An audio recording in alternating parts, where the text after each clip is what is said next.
मनोजदादा जरांगे पाटील यांचा संपूर्ण ताफा पंढरपूरमध्ये पोहोचलेला आहे आणि आपण उपोषण स्थळी या ठिकाणी निघालेलो आहेत। या ठिकाणाहून आता जिथं रोहित पवार आमदार यांचं शेतकऱ्यांसाठीचं आमरण उपोषण सुरू आहे त्या ठिकाणी मनोजदादा जरांगे पाटील पोहोचलेले आहेत आणि अवघ्या काही क्षणातच आपण आता उपोषणाच्या ठिकाणी त्या ठिकाणी पोहोचत आहोत।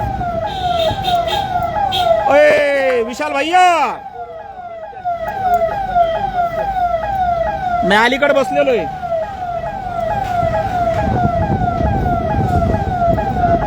पंढरपूरमध्ये आपण पोहोचलोय आणि आताची या घडीची लाईव्ह दृश्य या ठिकाणी पाहतोय। मनोजदादांचा संपूर्ण ताफा पंढरपूरमध्ये येऊन या ठिकाणी पोहोचलेला आहे।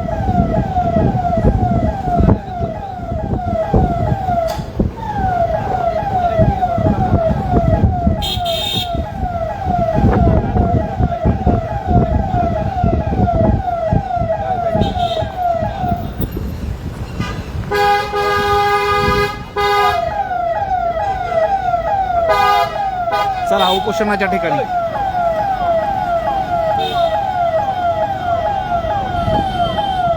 उपोषण इकडेच आहे ना? उपोषण चला चला चला, बरोबर चाललोय आंदोलन स्थळी।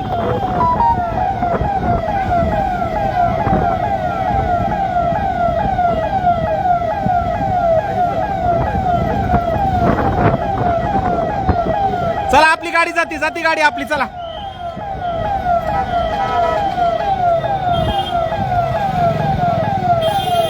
चला जरांगे पाटील साहेब, चला जाऊ द्या। जरांगे पाटील साहेब आहेत, दोन गाड्या जाणार, ही आणि ती दादांची।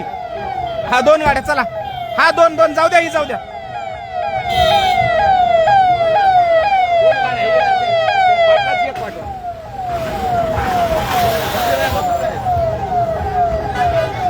चला चला चला चला चला चला चला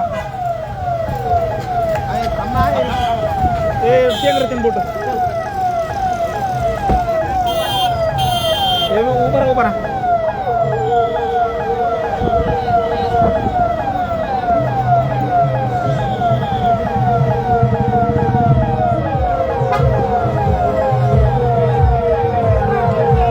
कुठे उपोषण कुठे? चला चला दादा पुढे, चला चला जय शिवराय।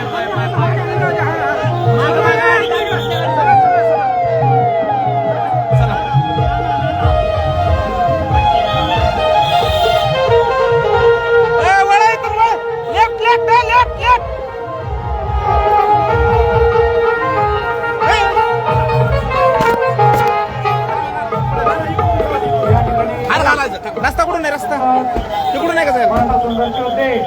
मनोजदादा जरांगे यांचं आगमन झालंय। कृपया आपल्या सर्वांना विनंती आहे, एका बाजूने त्यांना येण्यास रस्ता करा। आपल्याला त्यांच्या तब्येतीची जाणीव होत आहे, आपल्याला कृपया विनंती आहे, आपण एका बाजूने रस्ता रिकामा करावा। त्यांना वरती येऊ द्या, यांना वरती घ्या।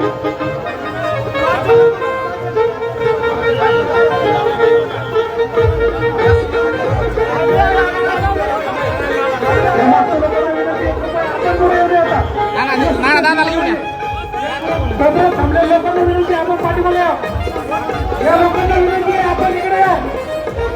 सरकारच्या साईडला रस्ता मोकळा करायचा आहे।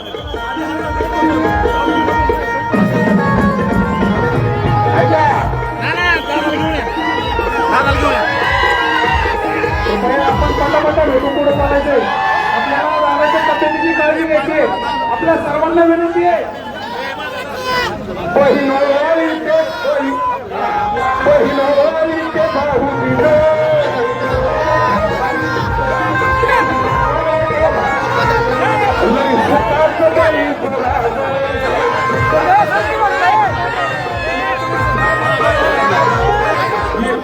या ठिकाणी मनोजदादांचं आगमन झालेलं आहे।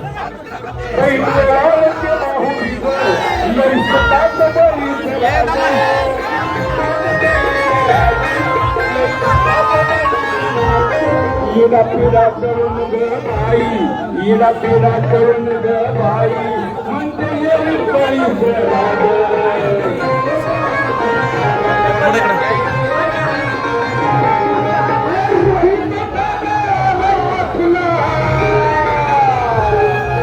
थोडं भैया असं दादा थोडं असं बाजूचे असं थोडं दादा थोडं सहकार्य करा दोघं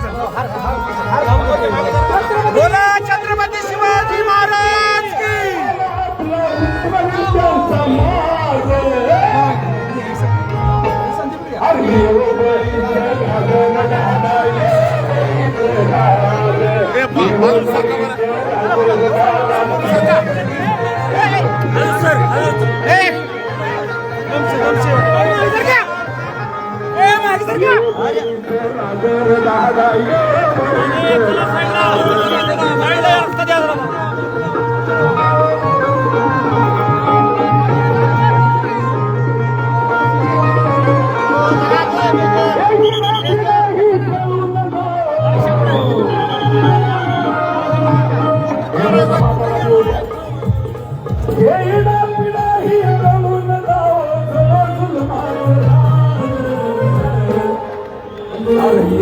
रस्ता इकडून एक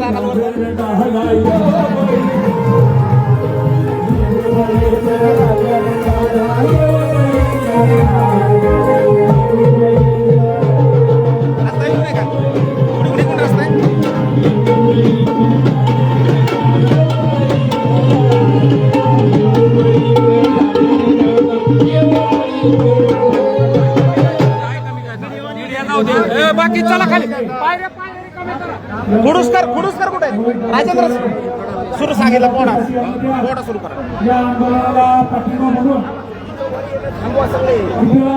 आगमन झालेलं आहे. उपोषणाचा अनुभव आहे त्यांना नक्की त्याची जाणीव आहे की 3 दिवस उपाशी राहिल्यानंतर दादा थोडं असं बसा की या की थोडं असं या असं सर का आपली स्वतःची आत्मशक्ती किती जबरदस्त असावी लागते. असंख्य व्यक्तीला सामोरं जावं लागतं. त्याच्यामुळं खास करून असं या म्हणून तर दादा आले प्रत्येक गोष्ट संघर्ष होते. माननीय मनोजदादा सरांगे हल्ल्यावरती होते हल्ले सर्वांनी साथ द्या. मनोजदादा सरांगे त्यांचा इथे आगमन आहे. कृपया आपल्या सर्वांना विनंती आहे रस्ता एकाच्या साईडला बोलला जायचं आहे. कृपया सगळ्यांनी नियंत्रण ठेवायचं आहे. कुठलाही अनुचित प्रकार होणार नाही याची काळजी आपण सर्वांनी घ्यायची आहे. मनोज दादा रोहित दादाच्या भेटीला येत आहे. कृपया मागच्या गर्दीवर थोडं कंट्रोल करायचंय. उपोषण करण्याच्या जीवाची काळजी आपण सर्वांनी घ्यायची आहे. कृपया कुठलाही अनुचित प्रकार होणार नाही याची काळजी प्रत्येकाने घ्यायची आहे. आपण कृपया कोणीही मध्ये येण्याचा प्रयत्न करू नये. एकटे मनोजदादावर येतील. कृपया आपल्या सर्व स्वयंसेवकांना विनंती आहे बाजूचे लोक थांबवायचे. हा गर्दी थांबवायची आहे. फक्त एकटे मनोजदादावर येऊ द्यायचे. फक्त एकटे मनोजदादावर घ्यायचंय. बाकीच्या कोणीही स्टेजवर येऊ नये. सर्वांनी स्वयंशिस्त पाळायची आहे. मनोजदादांचे 2 शब्द आपल्या सगळ्यांना ऐकायचे आहे. कृपया वर कुणीही यायचं नाही. जागेवरून सगळ्यांनी व्यवस्थितरित्या मनोज दादांचे शब्द आपल्याला ऐकायचे आहेत. रोहित दादांच्या भेटीला मनोज दादा येत आहे. एक वादळ दुसऱ्या वादळाच्या समानार्थ समानार्थ इथं शेतकऱ्यांच्या हक्कासाठी शेतकऱ्यांच्या हितासाठी आणि या पांडुरंगाच्या चरणी येऊन भेटला आहे. कृपया आपण सगळ्यांची स्वयंशिस्त पाळायची आहे. बाकीच्या सर्व पदाधिकाऱ्यांना विनंती आहे आपण बाजूला सरकावं आणि एकटा म्हणून दादांना येऊन द्यावं. कृपया गर्दीवर थोडा कंट्रोल करायचा आहे. कार्यकर्त्यांनी थोडा कंट्रोल करायचा आहे. एकटा म्हणून दादांना इथे येऊ द्या. कृपया गर्दी करू नका. शिस्तीचं पालन आपल्या सगळ्यांनी करायचं आहे. शिस्तीचं पालन आपण सगळ्यांनी करायचं आहे. कृपया कार्यकर्ते मागचे पदाधिकारी मागे सरका थोडे.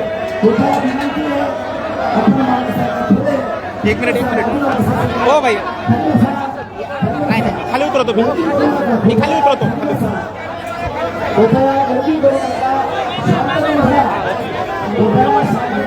ओढू नका थांबतो थांबा हो 2 मिनिटं.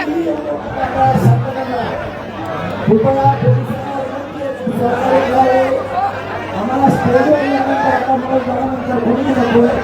कृपया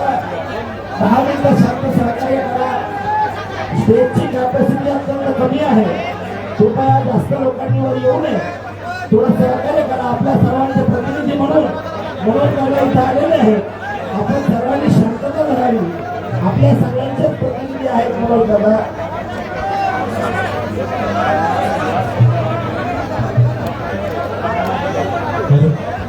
थोडं शांततेत आपल्या सगळ्यांनी सहकार्य करावं.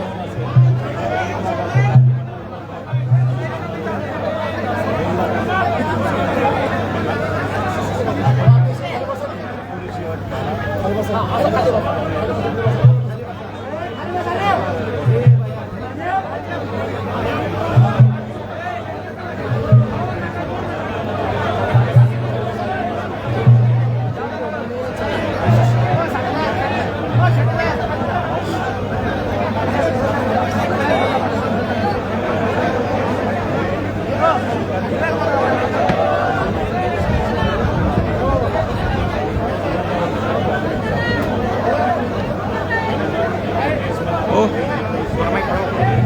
मध्ये ठेवा ठेवा की नाही झालं पाहिजे त्याला काय तुम्ही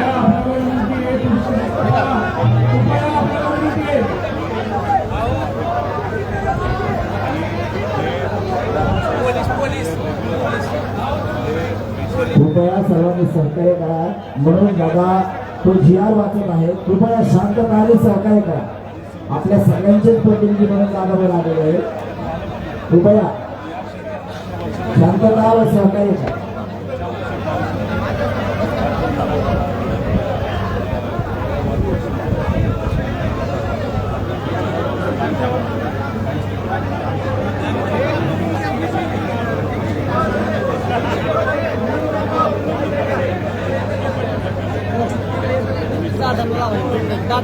वर ठेवा गादीव ठेवा वर गादीव ठीक आहे. Okay okay thank you.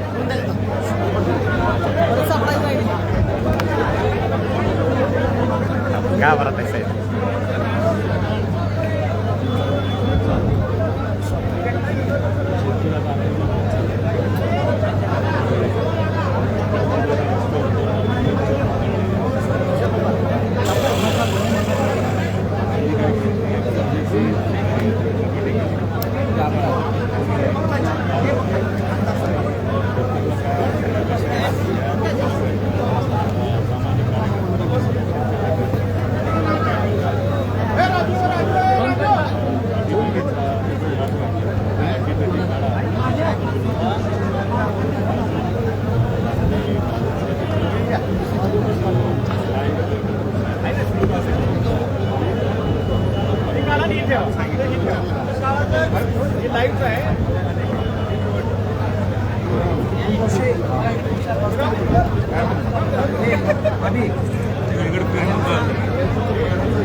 माझं आहे विदाउट माझं आहे.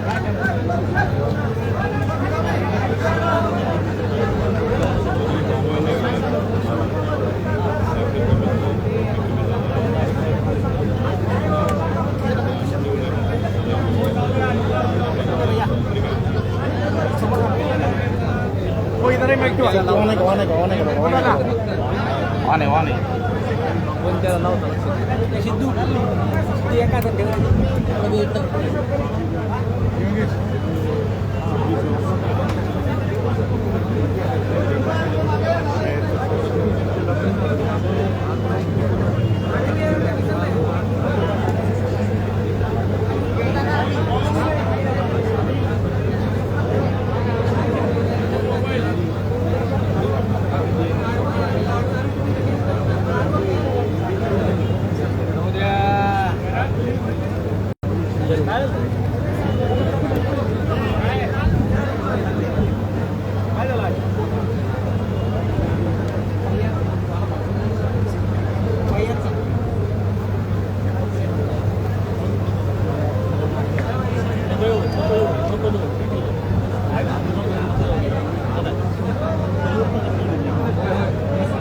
हा ना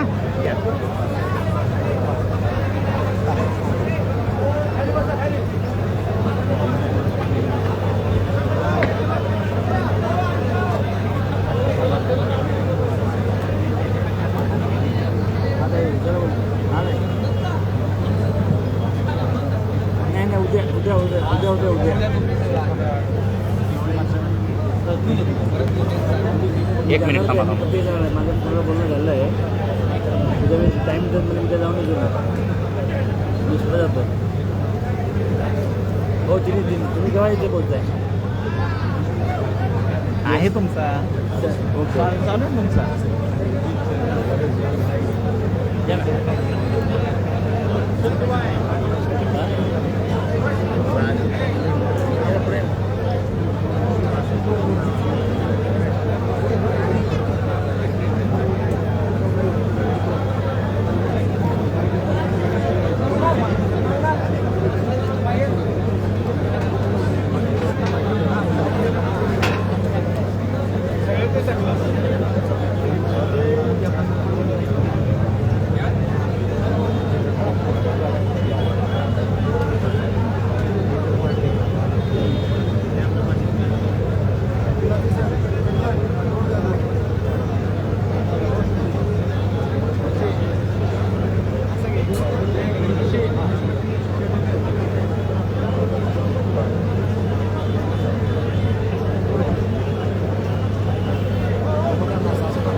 कोणता हा चालते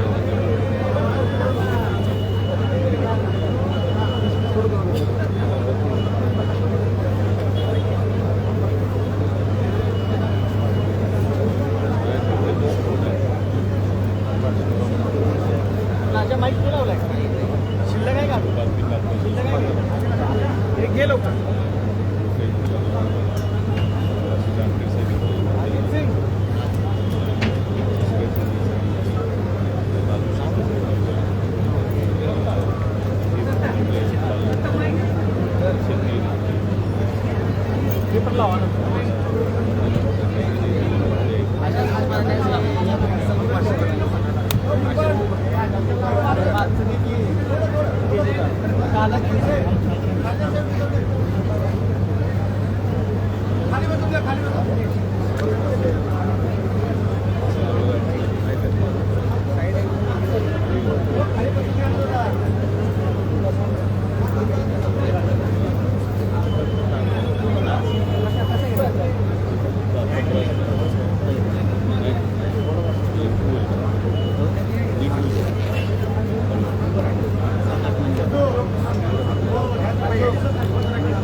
शेतकऱ्यांचे कर्जमाफी 45 लाख रुपयांना आणणे सुरुवातीला कुठलीच अट नाही, नंतर म्हणायला लागले नाही 99% फायदा होतो, नंतर म्हणायला लागले नाही 40 लाख रुपयांना फायदा होतो, हळूहळू आपल्याला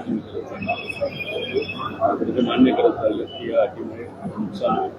दुर्दैवाचं कॅबिनेटची बैठक सगळे मंत्री या बैठकीमध्ये चर्चा होत असते ही अटी टाकल्या मग जेवढं प्रसिद्ध कृषींनी दिलेलं आहे तर असं स्पेसिफिक चर्चा झाली आणि लिखित एव्हिडंट आहे की जर अटी टाकल्या तर याच्यापेक्षा कितीतरी कमी पैसा शेतकऱ्यांना म्हणजे हे उत्पादन केल्याचं लाभ देखावा कागदात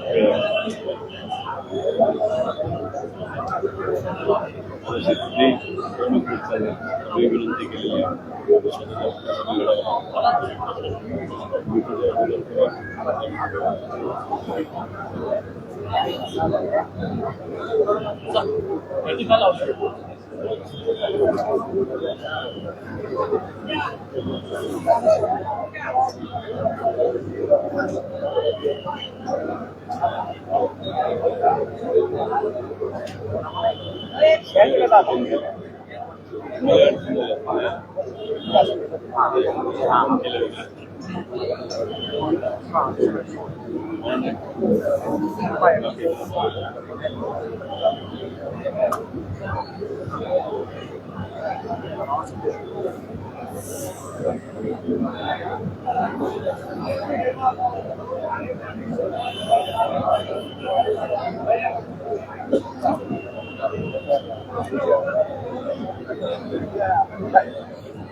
आता घ्यायचं का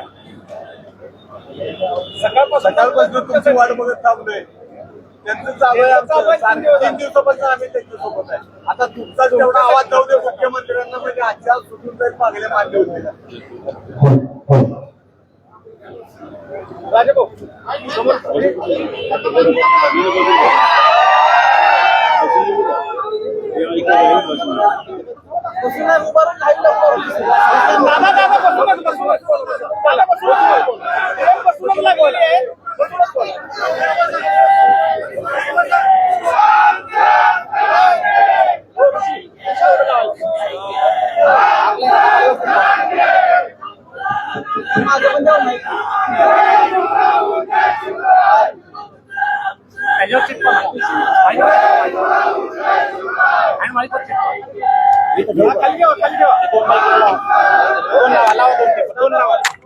उभारून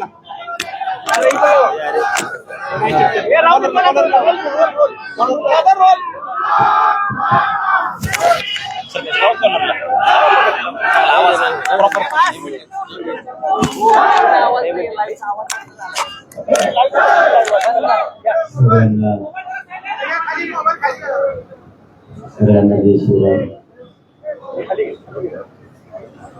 आपल्या विश्वाच्या पंढरीत या विठुरायाच्या नगरीत या पावनभूमीत या राज्यातल्या शेतकऱ्यासाठी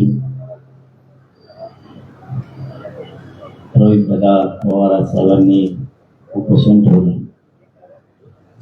आपण सगळेजण सोबत आहोत. आईला संपर्क आहे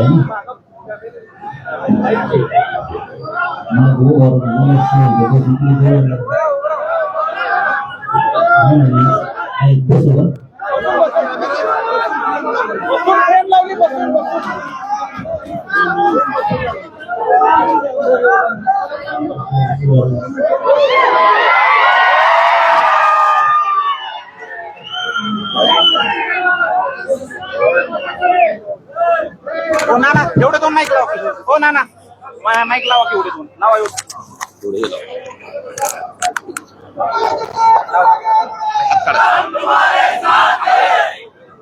यार आग यायची ना मी आग तर कुठं होतो आणखी यार किती कोचे तर तुम्ही बस झालं तुमच्या केसात टाक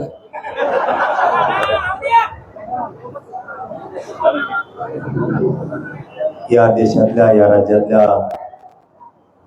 बळीराजासाठी आपल्या पांडुरंगाच्या नगरीत संघर्ष सुरू आहे. नक्की शेतकऱ्याला न्याय तर मिळालाच पाहिजे. न्याय मिळण्यासाठी सगळा शेतकरी राज्यातला सगळा एकवटणार सुद्धा आहे. त्यात काही दुमत असण्याचं कारणच नाही. कारण शेतकरी वाचला तर आपण सगळे वाचणार आहे. शेतकरीच वाचला नाही तर राज्य आणि देश चालवायचा कसा. चांगल्या प्रतिसाद सुद्धा चांगला आंदोलनाला प्रचंड आहे. फक्त थोडा घोळ आहे.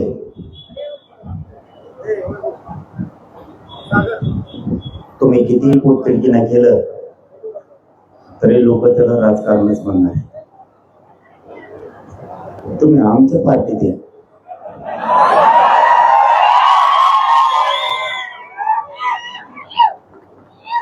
आमच्या पार्टीत लय मसाळा आहे. तुम्ही पुढं बसा उठणार नाही. तुम्ही काही मागा टेन्शन नाही. तुमच्या पार्टीत आवड हे प्रश्न सोडले. आमच्या पार्टीत आलं ना अशी गर्दी अशा मागण्या कोंकडावी थडा सुरू असते सगळं. तुमच्या पोटतिडकीला किती किंमत दिली जाईल माहित नाही. किती अराजकीय म्हणलं तरी मान्य किती जणांनी करायचंय याच्यापर्यंत सुद्धा विषय. पण आपण शेतकऱ्यासाठी बसलो माझं तरी मत. आपण या आंदोलनात तरी त्यांना शेतकऱ्याची लढाई म्हणून सगळ्यांनी बघावं. आपण काय त्यांच्या राजकारणासाठी किंवा कोणाच्या याच्यासाठी आलेलो नाहीयेत. ते शेतकऱ्यासाठी लढायला लागलेत. आपण सुद्धा सगळे शेतकरी म्हणून साथ द्यायला हरकत नसावी. आता मैदाशी पंचायत होणार आहे. आता मी इथून गेलो की म्हणजे पवाराचा माणूस परदेशी रातभर मी देवेंद्र फडणवीसचा माणूस होतो. आता तिथून सुटवून तुमच्या घरात घुसणार आहे. महिले भरपट चालू आहे. मी ज्याला भेटायला जाईल त्याचाच माणूस आहे. म्हणजे पण माझी प्रामाणिक भूमिका असते. जिथं जिथं समाजावरती अन्याय होईल त्या ठिकाणी आम्ही सगळेजण धावून जातो. त्याच्यात मात्र कसलीही काटकसर आम्ही कधीच करत नाही आणि कधी करणार सुद्धा नाही. बच्चू भाऊ बसले होते त्यावेळेस आम्ही सगळे गेलो होतो. ते मग भाजपचे होते तरी आम्ही गेलो होतो. कोणी कुठल्याही पक्षाचा असो शेतकऱ्यांच्या साठी कोणी मैदानात असेल तर आम्ही सगळेजण कायम सोबतीला आहेत. उद्या जर वाटत असलं कोणाला की मी यांच्याकडे भेटी लावलोय म्हणजे यांचा माणूस उद्या भाजपचे सुद्धा लोक बसा उपोषणला बघा मी येतो. मी सगळ्यात आधी फक्त ते नाव ठेवू नये. ते त्यांच्या भूमिकेवर येत. आम्ही आमच्या भूमिकेवरती ठाम आहेत. भूमिका शेतकऱ्याची आपण सगळ्यांनी बळ दिलं पाहिजे. त्यांनी मला एक आता GR दाखवलं. त्याच्यात त्यांनी सांगितलं शब्दाचा खेळ कसा असतो. भाऊ 3 वर्ष झालं मी तेच बघून बेजार झालो. कोकड काना कोकड मात्र हानतील तळाला मिळाले मग आवपासून करतो फेस पाहिजे ते. तुम्हाला तर त्याच्यात लवकर कळलंच पाहिजे कोकड काय केलंय काय नाही ते. आईला पण मग एक प्रश्न आहे राव. तुम्हाला लोकेशन बसायची गरज नाही आला पाहिजे. मोदी साहेब पवार साहेब तांब्या भरून पाणी देते.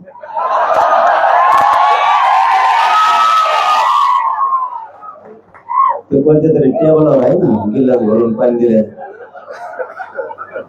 आणि मग मोदी साहेब जरी एवढा जीव लोकपासून कमी हरकत मोडून घ्यायला लागले उभे.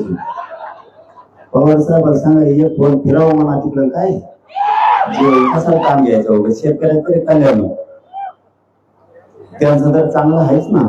तुमच्यावरती तरी कशाला ही उपोषणाची वेळ यायला पाहिजे. आणि माझं एक दुसरंही प्रामाणिक मत आहे, जर सरकार तुम्हाला बोलवत असलं तर तुम्ही चर्चा करून मार्ग काढावा. माझं प्रामाणिक मत सांगितलं मी. नाही ऐकल्यावर बोल. सध्या जर चॅनलला पण बघितलं ते भरणे मामा म्हणले असं करूया तसं करूया. मला वाटतं विश्वास ठेवावा एकदा. आम्ही ठेवलो होतो. तसं नाही रे तुम्ही हसून रिपोर्ट तसा विश्वास नाही रे. एकदा त्यांची पहिली सुरुवात ही मग जर म्हणत असते ती एवढे वर जाऊन द्या ना काय त्याला भरणे मामावर विश्वास ठेवा एकदा. आता आणखीन माझे साहेब देणार आहेत म्हणले आता एकदा जाऊ द्या विश्वास काय आमचं बरं चाललं बाबा. सध्या आमच्या आत्ताशिक मागण्या 3 वर्षात मान्य केल्या म्हणून मी आत्ताशिक त्यांना बरं म्हणायला लागलो. तरी त्यांना दाखवता जोडी चुका करून इकडे. कारण आता सध्या JR काढणं चालू आहे शिक्षणाचे. मराठा आणि कुणबीचं मंत्रालयाचं काढणं चालू आहे. आता चांगलं काम करतात म्हणल्यावर चांगलं म्हणायचे मला सवय नसतं. नंतर लयत असतो मी गोळी. त्यामुळे खरंच सध्या काम करतात त्याच्यामुळे मी काय सध्या गोळा नाव त्यांना परत तो म्हणतात फुटला काय चाललंय सध्या. आपले विखे पाटील साहेब काम करतायत ते JR काढायले. आमच्यामध्ये वरगडाला लाड भाऊ आले प्रसाद लाड साहेब. त्याने आधी मला चांगले घोडे लावले. मी आधी त्यांना रेटो लावले होते तेवढे. आता आम्ही पक्के मित्र झालो त्या निमित्ताने. कमीत कमी आता विखे पाटील साहेब आणि प्रसाद लाड साहेब चांगलं काम करायला लागले. म्हणजे आमच्याबद्दल बोलतो बरं का तुमच्याबद्दल नाही. आमचं चांगलं चाललंय. JR काढणं सुरू झालंय. त्यामुळे आम्ही शाबासकी पण दिले. तितक्या मोठ्या मनाचे संस्कार आमच्यावरती आमच्या समाजाने केले सुद्धा. आणि राहिलेले कामं ते 22 तारखेपर्यंत करतोय म्हणले. मला विश्वास थोडा पडला त्यांचा म्हणून तुम्हाला म्हणून आलं सशी. म्हणजे आता अहो ठाण्याला उभा राहिलो तर सगळं गाव ठाण्याला उभा. जर सरकार शेतकऱ्यांच्या बाजूने तुमचा शब्द ऐकून जर पॉझिटिव्ह काही निर्णय घेणार असाल तर तुम्ही घ्यावं. चर्चेला जावं. उपोषण लय करू नका. लय बेकार आहे उपोषण. तुम्हाला काय सांगावं तुम्हाला आता कळलं. आता तुम्ही बसलात ना तुम्ही 2 महिन्याने मला फोन केला करा. परदेशी केलता ना तसा 2 महिन्याने करा. तुम्ही मध्ये राहिली उगाच पण तिचे वैतकच जातो. कारण चांगल्याच्या बरगड्या मोडत लोक लय बेकार. मला मी आता गाडीत गोळ्या घेतल्या भाषेच्या पुढे आल्या. इतकी प्रचंड आग होती. ठीक आहे तुमची तळमळे शेतकऱ्यांसाठी त्याबद्दल तुम्हाला 100% मार्क आहेत. त्याबद्दल काही दुमत असायचं काय कारण. पण इतकं अवघड आहे माहिती हडकं ना हडकं पूर्ण ढिसूळ झाली. मी कधी मुळात काय होईल सांगता सुद्धा येत नाही. इतक्या वेदना आहेत मला. माझ्या शिरा सुद्धा हडतालचे टाकले. सरकारी डॉक्टर येऊ किंवा माझा खाजगीतला येऊ कोणालाही सलाईन लावण्यासाठी शीर लवकर सापडत. एवढं जीवावर बेतण्याचा विषय उपोषण म्हणजे कोणत्या क्षणाला किती मोठी व्हायची कधी सांगा. तुम्ही उपोषणाला बसलात म्हणून सांगायला ना समाजाला आपल्या चेहऱ्याकडे बघू वाटतं त्यावेळेस ना आपल्या जीवनात आपल्या जीवाचे काय हाल चालू आहे तर काय घालमेले कोणत्या टायमाला किती अंतर कापल कधी चक्कर येईल काही सांगता येत. तुम्ही राजकारणात आहेत म्हणून तुम्हाला सांगायला तुम्ही त्या व्यासपीठावरून जरी शेतकऱ्यांसाठी त्याच्यासाठी राजकीय व्यासपीठावरून लढले तरी काय हरकत नाही. का सल्ला नाही द्यायला हवी तुम्हाला. तुम्हाला जर हेच करायचं असलं, माझं दुमत नाही, परंतु तुम्हाला 4-5 पक्षांना ती व्यासपीठ आहेत बांधण्यासाठी तेवढ्या ताकदीची. हे असलं हे आमच्यासाठी असतं. आम्हाला तुम्ही 4-5 पक्षावले मोजत नाहीत, त्यावेळेस आम्हाला हत्यार उचलायला लागतं. कारण आमची पार्टी म्हणून आमचे सगळे गळके पिळके सगळे आमच्याकडे असतात. आमच्या पार्टी चांगला माल तुमच्या 4-5 पक्षात असतो. सगळे भोगलेले आमच्याकडे सोडून आमच्याकडे, त्यामुळे आम्हाला लढावं लागतं. तुमच्याकडे तेवढी मॅन पॉवर आहे, तुमच्याकडं 5ही पक्षाकडं प्रचंड मोठं ताकदीचं व्यासपीठ आहे, कार्यकर्ते पण तेवढ्या ताकदीचे. म्हणून तुम्ही त्या व्यासपीठावर विधान भवनातली लढाई केली, सर्वोच्च सभागृहातली लढाई केली, विधान परिषदेची लढाई केली, तरी तुम्ही जिंकू शकता. कारण लढायला लोक कमी आहेत, मला सांगण्याचा अर्थ हे होईल. तुमच्याकडे मोठं व्यासपीठ आहे, लढायला एकदा जर शरीर गेलं ना, काल मला वाटतं राजेंद्र मामा रडले, एकदा शरीर गेला उपोषणात की गेलं. पुन्हा डॉक्टर काय करीत नाही, आणि डॉक्टरांना मेळ लागत नाही, ते तिसरंच कागदावर लिहून आणतो. मेळ सुद्धा लागत नाहीये. माझी एका डॉक्टरकडे शुगर कमी, एकाकडे जास्त, असे डॉक्टर होते. मग डॉक्टरला फजिती केली, तुमची केली नाही वाटतं की, डॉक्टरांनी तुमची फजिती केली नाही वाटतं की, आता सुरू होईल. मैले केली, तोंड वाचव, तोंड वाचले, हात वर कर, हात वर कर, माणूस खाली कर, टमेड्याचं वर कर, तपासणी. ते एकदा जर करावं लागले ना, इतकं भयान काम होतं. म्हणते अशा सोया टोचते, इतकं लांब जनावरांच्या सोया आणल्या आणते. तुमच्यासाठी चांगल्या असतात समजा, तुम्ही आता याच्यात येत मग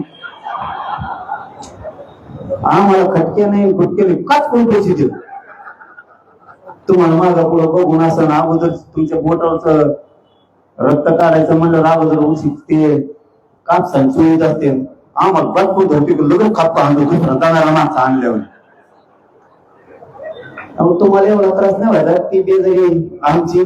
म्हणून तुम्हाला म्हणलं, तुम्हाला जर शेतकऱ्यांना न्याय द्यायचा असला, या राज्यातल्या जनतेला न्याय द्यायचा असला, तुम्ही फक्त एकटा आमच्या 2 वर्ष आमच्या पार्टीत आहे. किती काय न्याय आणि पब्लिक किती पण. आता इथे तुमच्या तळमळीवर मला नाही वाटत किती शिरीष घेतली, तुम्ही किती तळमळ केली तरी त्याला राजकीयच म्हणणार आहेत. मला हेच वाटणार आहे. आता इथून गेलं बघा कसं रापकाच्या होत घ्यायचं, ते सुरू होणार. मी इथून गेलो की आम्हाला माहित होतं पहिल्यापासून ते पवाराचाच आहे. त्यांनी माझ्या पाठिंबाच्या उपोषणाच्या टायमाला सुरुवातच उद्धव ठाकरे साहेबांपासून केली. हे उद्धव ठाकरे साहेबांचं माणूस सगळं शोधलं, त्यांच्यावर सगळ्या यंत्रणा आहे, सगळं शोधलं, काही सापडलं नाही. नाही म्हणले ह्यो पवाराच आहे, तुमच्याकडून तपासण्यात हुकलं. पुढं शोधलं, पवाराचा नाही म्हणले एकनाथ शिंदेचा आहे. एकनाथ शिंदेकडे काही सापडलं नाही म्हणजे मला वाटतं बहुतेक भुच्ची कोणीची, तिकडे काही सापडलं नाही.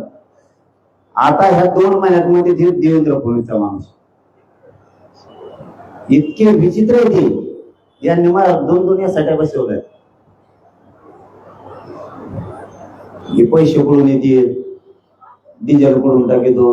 अरे मराठी काय एवढे कमजोर आहेत का काय? त्यांच्या मी फुकट बसवतो त्याच्यात, माझं काय घंटा द्यायला घ्यायला, माझे पैसे मारली कुणाची आली की टॅक लागते त्यात. आपल्याकडे काहीच नाही, शोधून यासाठी तर डिझेल वाया गेलं, काही सापडलं नाही. माझ्या कोणत्या कंपन्यात बंद पडायला ते म्हणले याला जेलात टाकू, म्हणलं टाक. माझ्या कोणत्या 5-50 कंपन्यात घेऊन बंद पडल्यात, मी जेलात बसून काही. परंतु आताची परिस्थिती अशी आहे, आता सरकार मात्र आम्हाला पॉझिटिव्ह, त्यामुळे आम्ही त्यांना चांगलं म्हणतो. नाही तुम्ही म्हणता आला इथं सरकारला पॉझिटिव्ह म्हणतो, याचा अर्थ आमचा हिसळून द्यायचा मला दिसतो. शेतकऱ्यांच्या प्रश्नासाठी जवळ तुम्ही तोवर आम्ही, आणि ताकदीचा विचार करू नका. फक्त आंदोलन शांततेत असावं, नसता उपोषण करायची गरज नाही. रोग घेऊन आला काय मी म्हणतो शांततेत रोग नव्हत केले नाही कळलं तुम्ही जोडले ते काहीतरी करते, तुम्हाला सुटूनच येणार नाही. आपल्याला जर ही लढाई जिंकायची असली, आपल्याला जर शेतकऱ्यांना न्याय मिळवून द्यायचा असला, तर आंदोलन शांततेत झालं पाहिजे. जर आंदोलन शांततेत करायचं नाही तर मग आंदोलन उपोषण करायची गरज काय? मग सगळेच रस्त्यावरती आले असते ना. इथं ज्या तिथे उपोषणाला बसले त्या रस्त्यावरच्या प्रत्येक माणसाला शांततेतच करावं लागणार आहे, तरच ही लढाई शेवटपर्यंत जाती. माझ्या उपोषणाचा, माझ्या आंदोलनाचा अनुभव तुम्हाला मी सांगितलाय की तुम्ही जर सुरुवात शांततेने केली असेल तर शेवटपर्यंत शांततेने जर गेलं तर यशस्वी होतं. आणि सरकारला वाटत असतं प्रत्येक आंदोलन शांततेत कधीच होऊ नये, आंदोलन हे रस्त्यावरच व्हावं.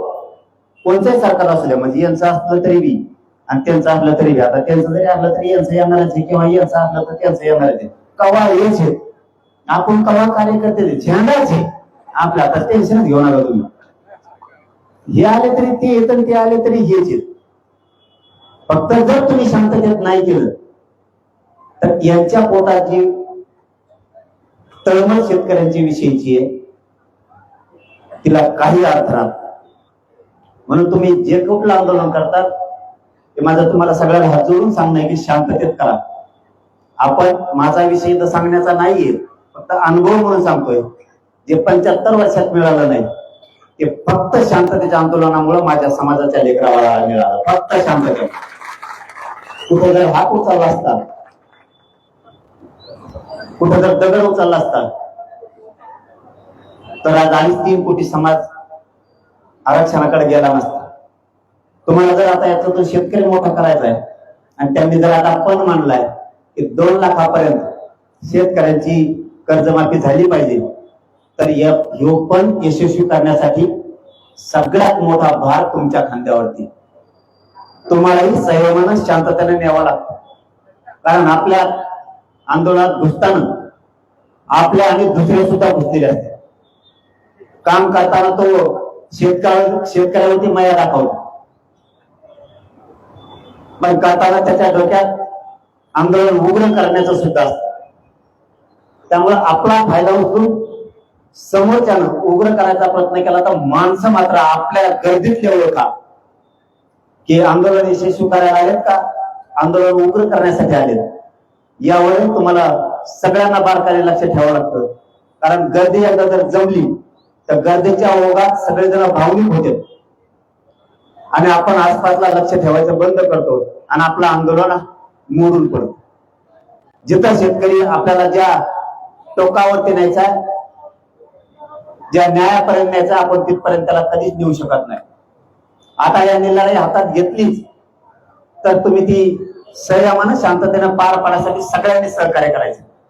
कारण 2 दिवसानंतर मला वाटतं त्यांना बोलता पण येणार नाही तुमच्याशी. म्हणजे ज्यावेळेस मार्गदर्शन करायला शांतरा आम्हाला सांगायला माणूस असतो आणि तोच जर 4-5 दिवसानंतर बोलायचा बंद झाला तर तुम्हाला सांगायला कोणी नसतं. म्हणून अगोदरच सगळे तुमचे आंदोलनाचे नियम तुम्ही कशा पद्धतीने ते हाताळायचं याच्यावरती नंतरची सगळी मदार तुमच्या खांद्यावरती असते. माझ्याकडे 2-2 लाख पोरं स्वयंसेवक ज्या वेळेस मी बेशुद्ध पडायचो त्यावेळेस त्यांच्या खांद्यावरती ती जबाबदारी होती आणि त्यांनी प्रामाणिकपणे ती पार पाडली. कित्येक जणांना तरी वाटायचं आमच्या आंदोलनात घुसायचं आणि काय जाळपोळ काय धिंगाणा करता येतो का. या काही वेळेस ते विरोधी पक्षाचे असतात किंवा सत्ताधारी पक्षाचे सुद्धा असतात. आजची तुमची भूमिका ही पिवळ शेतकऱ्यांची. मग शेतकऱ्यांसाठी जर लढायचं त्यांनी ठरवलं तर याला हाणून कसं पाडायचं म्हणून लोक सुद्धा घुसण्याची दाट शक्यता असते. कारण आमच्यात ते झालं आणि ते वेळोवेळी ओळखले आणि त्यांना बाहेर काढायचं काम केलं. म्हणून तुम्हाला यशस्वीकडे न्यायचंय. परंतु माझा सल्लाच आहे रोहित दादाला की जर भरणे मामा म्हणतातच आणि ते महाजन साहेब जर म्हणतातच, एकदा विश्वास ठेवा. कुठं दिवस हातातून गेलेत तेव्हा एकदा ठेवा विश्वास. कारण मला बी अलीकडच्या काळात जर विश्वास यायला लागला म्हणून तुम्हाला म्हणायला लागलं, नाही माझ्यासाठी तुम्ही फसायचं. तुमच्या डोक्याने चालू द्या. कारण इतकं राजकारणातलं डोकं मला नाहीये. मला फक्त पाडायचं माहिती. इतकं माहित नाही तुम्हाला ते गणेश जोडीनं तुम्हाला गोळाबेरीज करणं ह्या सगळ्या गोष्टी येतात. इतक्या ज्ञानापर्यंत आम्ही आणखीन गेलो नाही, परंतु आंदोलनातलं जेवढं मला काय माहिती आहे तेवढं सांगतो. हे मला तरी वाटतं ते जर पॉझिटिव्ह आहे तर तुम्ही पॉझिटिव्ह एकदा त्यांना दाखवावं. नाही केल्यावर बघू ना, ते पुढे जायचं नाही, तुम्हाला पुढे जायचं नाही, शेतकरी पुढे जाणार नाही. ही तर माझे 2 लाखाच्या पलीकडची मागणी. शेतकऱ्याला संपूर्ण कर्जमुक्ती करा तुम्ही, ते ठेवूच नका राहा. दरवर्षी 2 लाख करणार, 1.5 लाख करणार, 3 लाख करणार, त्यापेक्षा एकदाच ती माहिती चालू आहे का सांगू? कानात बोट घालून झोपूस तर उठून बस ना, आवाज येईल ना, ते कान जातील, ते कानात बोट घालून झोपलं हो ना, पण ते कान जातील ना. त्यांनी कान त्या साऊंडला लावलाय, मग लय बारीक घेणं असतं हो, कान जातील त्यांनी. शेतकऱ्याची संपूर्ण कर्जमुक्ती होणं गरजेचं आहे. एक, त्याबरोबर शेतकऱ्यांना त्याच्या मालाला दुप्पट भाव द्या. तुमच्या कर्जाची गरजच नाही शेतकऱ्याला, पुन्हा कर्ज पण नको आणि तुम्हाला कर्जमाफी करायची गरज नाही. एकदा फक्त त्याला या दारिद्र्यातून बाहेर काढा. तिन्ही लढाई पुढच्या काळात सुरूच राहणार आहे. मी जास्त न बोलता मला असं वाटतं तुम्ही एकदा खरंच पुन्हा पुन्हा त्या शब्दावरती येतोय मी, एकदा जर ते म्हणतच असते तर विश्वास ठेवा, ते पुढे जाणार नाहीत. नाही केलं तर बघून घेऊ ना पुन्हा काय करायचं. म्हणत असले तरी आपण ते महाजन साहेब येणार असले त्यांचे पण मात्र पक्क बरं का, मी भरण्या मामावर बोललोय. ते तर कोण तिथे वर्गाने खाली पडली त्याला झालं काच का अवघड. नाही ते विश्वास ठेवायला काय नाही असं नाही, पण चांगलं बघू. बऱ्या मामा माहित असल्यात काय नाही, मोकळा ठेवला तरी चालतोय, काही अडचण नाही समजा. किंवा त्यांचा भाजपचा दुसरे आले तरी ते बी चांगलेच आहेत म्हणा, पण बरं आहे सावध राहिलेलं नाही. मार्ग निघाला तुम्ही कोणा म्हणायचे, तू चालता भाषण ठोकून गेला, ठोई विश्वास आता ती गाड्या कुठून आपल्या तिथं झाला मोकळा गेला अंतरावाली निघून. किमान एक वेळेस संधी द्या आणि ऐका सरकारच. ते जर म्हणतच असलीच करतो तर द्या सोडून उपोषण, बघूयात पुढं. मला तरी वाटतं आल्यावर महाजन साहेब सुद्धा ते करतील, कारण चांगलं काम करणारे लवकर जमत नाहीत. आता मी त्या कळंब मध्ये होतो, तिथं पत्रकार बांधवांनी मला विचारलं शेतकऱ्यांच्या बद्दलचा विषय आणि तुकारामजी मुंडे साहेबांचा विषय. मी सांगताना सांगितलं खरंच त्या तुकाराम मुंडे साहेबाला आता तरी त्यांची बदली करू नका, कारण त्यांनी जर त्या भेसळच्या झाडी टाकल्या तर शेतकऱ्याचा दुधाला भाव वाढणार आणि नेमकं सरकार त्यांचीच बदली केल्याशिवाय राहणार. मी मुख्यमंत्र्याला या रोहित दादाच्या घोषणातून जाहीरपणानं सांगतो, तुकाराम मुंडे साहेबाला 2-3 वर्ष त्याच जागेवर राहू द्या, बदली करू नका, नाही तुमच्या मागे असा लागल मी. कारण जरा भेसळवाले थोडे बंद होत्या म्हणजे तुझा भाव आता दूध मिळा नाही. 2-3 पेंड्या जास्त टाका लागलेत मसडीला आमची लोक, आता दुधाला भाव वाढल्यापासून. नाही तर आम्ही शेणाला मोठाले दुधात काही उराय ना.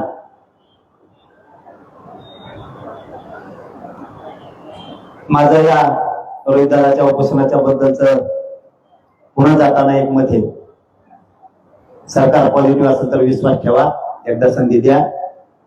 महाजन साहेब आल्यावर त्यांच्यावर विश्वास ठेवा, नाही केलं तर नंतर बघू, असं एक प्रामाणिक मत माझं मी सांगितलंय. कारण हाच मला विश्वास बसायचा. कारण पुन्हा एकदा सांगतो, आमचे न निघणारे जे काढल्यामुळं मला थोडा विश्वास आलाय. याचा अर्थ मी त्यांचा बी नाही तुमचा बी नाही, दोघांच्या मध्ये, म्हणजे दोघं कोण कोपरा आम्हाला हाणले ना, दोघं कोपरा आम्हाला सांगते, विरोधी पक्ष आम्हाला सांगतो आणि सत्ताधारी आम्हाला कोपरे आणतो. आंदोलन करणार सगळ्यात आंदोलन करणार म्हणतो बरं का मी, एकाच नाही सगळ्यात. मग ते धनगराचा असू द्या, ते मराठ्याचा असू द्या, ते मायक्रो ओबीसीचा असू द्या, दोन्ही आम्हाला चिंगरी दे. गरीबाला. पण तुम्ही हे काम हातात घेतलेलं आम्हाला चांगलं पटलं. खरं ते सांगतो मी, परिस्थिती कोणाचीच करत नाही. आपला स्वभाव ते स्वभाव. तुम्ही शेतकऱ्यासाठी लढायला लागला, तुमच्याबद्दलचा मेसेज राज्यात चांगला चालू. ते आमच्या जवळ गरीब बोललेला आम्हाला माहिती होतं, गरीब तुमच्या पोट पोहोचत नाही, तुमच्याकडे पोट लोक पोहोचत. मग ते गरीब आम्हाला सांगत येतो, भारी काम घेतलं राव हातात, माझे पोर भरलं गरीब. तुम्हाला पोरग का म्हणा, पण त्या शब्दात माया आहे गरीबात. ते चाललंय गरीबातच. पण तुम्ही इमानदारी ना, तुम्ही त्याचं फक्त शेतकऱ्यात तुम्ही राजकारण करू नका, नाही तुम्हाला ढकलून देतील. नाही त्याला काढायचे लोक चित्र आहे, फुटला की सोडून देते. आता मात्र प्रतिमा शेतकऱ्यांच्या नजरेत चांगल्या प्रकारची चालली, की आता रोज आम्ही 2-3 दिवसापासून ऐकतोय. एकदा सरकारला जसं आम्ही पॉझिटिव्ह झालो, आम्हाला तरी सरकार आमच्याबद्दल 100% पॉझिटिव्ह वाटतंय. त्यामुळे मी त्यांच्यावर टीका केली नाही. आणि तुम्ही एकदा विश्वास ठेवा, नाही तर पुढे बघू. तुम्ही शेतकरी, आम्ही शेतकरी, सगळे शेतकरी बघू, मग कोण कोणाला रेटत नाही, ती आपल्याला रेटत नाही, आपण त्याला रेटत नाही. पण एकदा विश्वास ठेवा. शेवटी जाताना एवढं सांगतो, तब्येतीची मात्र काळजी घ्या, कारण हे अवघड असतं. उपोषण खूप विषय अवघड आहे. तुम्हाला 20 दिवसाच्या नंतर याचा त्रास लक्षात येईल. सोडल्याच्या नंतर तुम्हाला वाटत सोडलं तर हॉस्पिटलमध्ये सुट्टी झाली, डॉक्टरांनी सगळं चेक करूनच घरी पाठवलंय. आपण तर क्लिअर झालो होतो, त्रास व्हायला कसा लागला याचा 20 ते 22 दिवसापासून असं व्हायला सुरुवात. लय अवघड आहे. मला आधी माहित नव्हतं. मी PhD झाली उपोषणात, कसं बसायचं, कसं पाणी प्यायचं. तुम्ही आता पाणी पिता पाहिजे, आता सोडायचं नाही बरं का. जर का अर्ध्या सोडलं रे बाबा, अवघड आहे. आणि तुम्ही जर पहिल्या दिवसापासून पाणी पिणार नसला तर शेवटपर्यंत मध्ये पाणी प्यायचं, ते डायरेक्ट आजारला. पोट आतून गरम झालेलं असतं, आणि तुम्ही जर मध्ये 2-3 दिवसानंतर पाणी प्यायला सुरू केलं तर पाणीच पोटात उकळत आहे. जसं की एखाद्या गाडीला, 4 व्हीलरला, त्या मशीनला पाणीच नाहीये आणि ते कोरडं पडलं, एकाही ते पाणी टाकलं ना, ते जाळ आणि धुपट संगत बाहेर फेकते. ती सिस्टम आपल्या शरीरात होती. त्यामुळे पहिल्या दिवसापासून पित असला तर शेवटपर्यंत पाणी प्या. मध्ये आता सोडू नका. आणि पहिल्या दिवसापासून पित नसाल तर मध्ये मात्र आता पाणी पिऊ नका. उपोषणाचे आपल्याला वाटतं तो बसला मी बसतो, तो बसला मी बसतो, तर थोडस जर माहित नसले ना तर शरीराची पुरी हानी होती. शरीराची शेवटी जाताना सांगतो, काळजी घ्या. आणि सरकार जर म्हणलं तर पॉझिटिव्ह, आम्ही बी त्यांना पॉझिटिव्ह गोड बोलवतो. मी बी त्यांना सध्या, तुम्ही बोलून घ्या करू. धन्यवाद. तुम्हाला खूप मनापासून शुभेच्छा. आम्ही सगळे सोबत.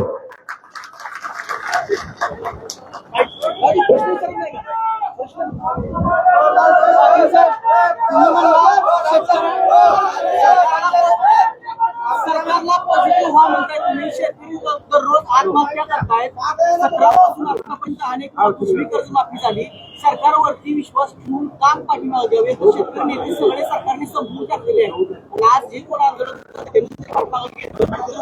आत्महत्या कोण थांबवणार? मी सांगताना असं सांगितलंय की 2 दिवसापूर्वी भरणे मामाची पाय छान होती की आम्हीच तुमच्याशी पॉझिटिव्ह आहे असं मी ते ऐकलंय. त्यांच्याशी चर्चा झाली असेल ते त्यांना माहिती. जर सरकार पॉझिटिव्ह असेल तर शेतकऱ्यांसाठीच हा मार्ग काढायचा, लक्षात ठेवा. नाही झाल्यावर जास्त होत्यात आत्महत्या. पण जर सरकार करतो म्हणले यांच्या माध्यमातून जर पॉझिटिव्ह पुन्हा मेसेज जर शेतकऱ्यात गेला तर शेतकऱ्याची आत्महत्या होणार नाही, तर त्याला आधार मिळणार आहे यांच्या माध्यमातून. हे लक्षात ठेवा. कारण आता पेरणीचे दिवस आहे, आताचे दिवस, आणि यांच्या माध्यमातून जर चांगला संदेश जाणार असला, तुम्हाला मी नागपूरच्या आंदोलनाची आठवण करून देतो. तिथं पॉझिटिव्ह व्हावं लागलं.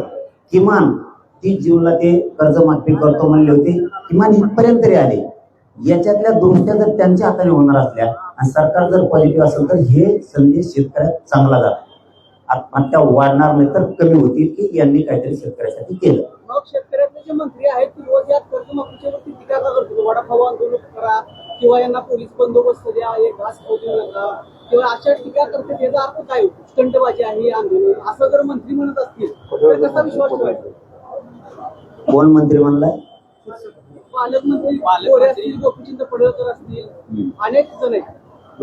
हे बघा, ती झाली राजकीय चिकलफेक. मी हे सामाजिक आंदोलन, ती झाली राजकीय चिकलते. यांनी जर एखादा परिवर्तनाचा वसा घेतला असला तर समोरच्याला तो खपन हे कशावर, त्याला पचनच हे कशावर, ही राजकीय एकमेकावरती आरोपाचे दावे प्रतिदावे फेकण्याची फाशी आहेत त्यांची. कोणाला पाठीमागं कसं ओढायचं, कोणाला काय करायचं. त्यांनी जरी काही आरोप केले असले तरी हे पण कच्च्या तालमीतले नसतील, हे एकमेकाचे पाठपुराव्याला खंबीर असतील. त्यामुळे त्याचं उत्तर द्यायची मला गरज नाहीये, कारण मी सामाजिक आंदोलन. शेतकरी आहात तुम्ही, या कर्जमाफीवरती समाधानी आहात? मी ह्याच कर्जमाफीवर नाही तर कोणत्याच नाहीये. माझा शब्दाची कर्जमुक्तीच होणं गरजेचं आहे. त्याच्यासाठी खूप मोठं राज्यात आंदोलन काही दिवसांनी उभं राहणार आहे की ते सरकारला सवय पळव करणार आहे. शेतकऱ्यांची कर्जमुक्ती झाल्याशिवाय, त्यांच्या मालाला भाव मिळाल्याशिवाय कुठलीच गोष्ट शक्य नाही. तुम्हाला आत्महत्या थांबवायच्या असल्या, कर्जापासून मुक्त करायचं असेल तर तेवढा एकच मार्ग आहे. चलो, धन्यवाद.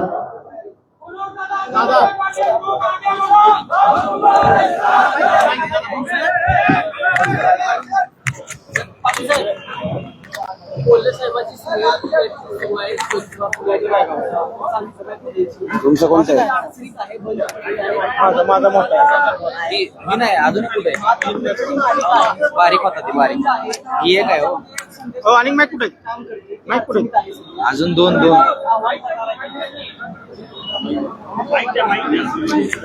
अरे हे नाही ना आपला. नाही आपल्याला कापूस आहे. आणि मॅक कुठे बघा,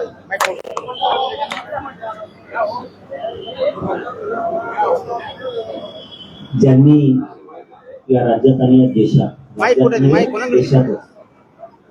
शिक्षणाची मोठी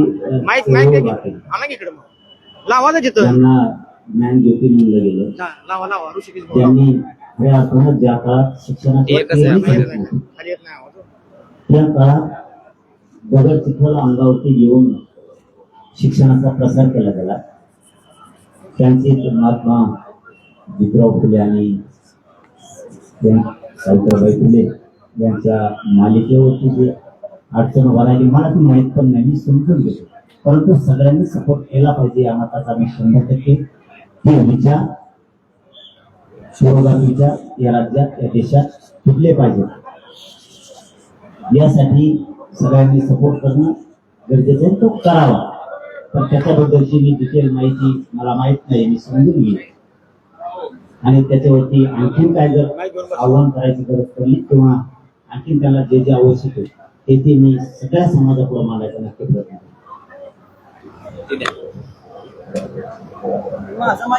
इकडे काढले, थंब काढले तिथे माझा आहे, वरचा माझा. ही गोल कुणाच आहे? माईक कुणाच आहे गोल?